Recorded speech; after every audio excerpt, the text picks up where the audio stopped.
Hey everybody, it's Lon Seidman. We've got another package in from GearBest.com. They sent us the Lapbook Air here from Chuwi, free of charge. We'll be reviewing this a little later this week or early next week. This is another one of these lower cost devices that runs Windows, and Chuwi is a brand that is a little more reputable than some of the other ones out there.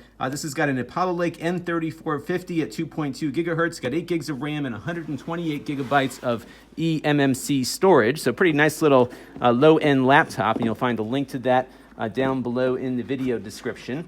You'll have a full review of this coming up on my main channel at lon.tv. So let's take a look and see what is inside the box here. So a little bit larger than some of the other ones we've looked at. And let's take it out of its little pouch here and see what we got. A lot of times these things look nicer in photos than they actually perform in person, but we'll see how this comes together. They've got this thing really tightly packed in this this cloth here, pseudo cloth, as it will. Let's pull this out. There we go. So here is the laptop. Let's unfold it here. All metal. Feels pretty nice, actually.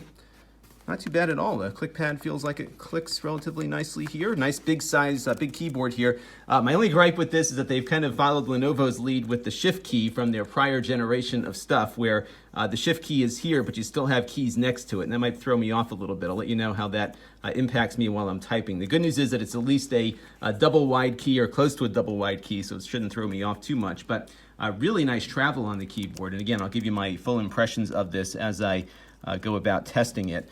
I think it's got a 1080p display on here. It actually feels pretty nice for a relatively low-cost laptop. And again, we'll have a full review of this coming up very shortly. So on the side here, you've got a couple of ports. Mini HDMI out, not to be confused with micro HDMI out, so you can hook up an external display. Power goes in here. Micro SD card slot here for augmenting its onboard storage. It looks like it'll sit flush to the side of the computer as well. On the other side, you've got two full-size USB 3 ports and a headphone jack, but no USB Type-C. And on the bottom here, this is kind of cool, the M2 SATA drive is accessible under this little panel here. So you can unscrew this and upgrade the storage, it looks like, to something larger than its 128 gigabytes that it comes with.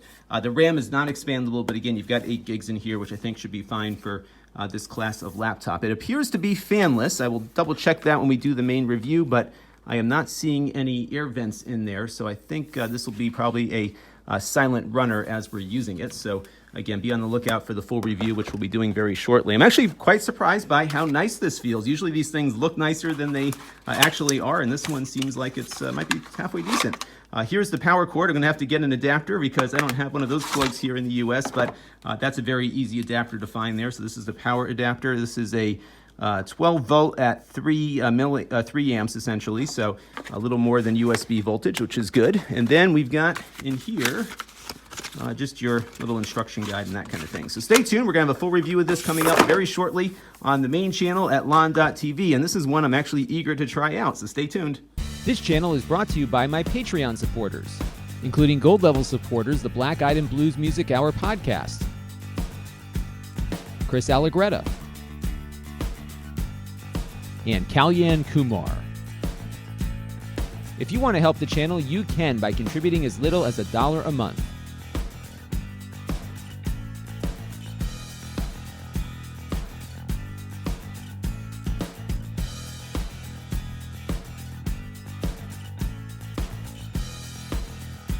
Head over to lon.tv/Patreon to learn more.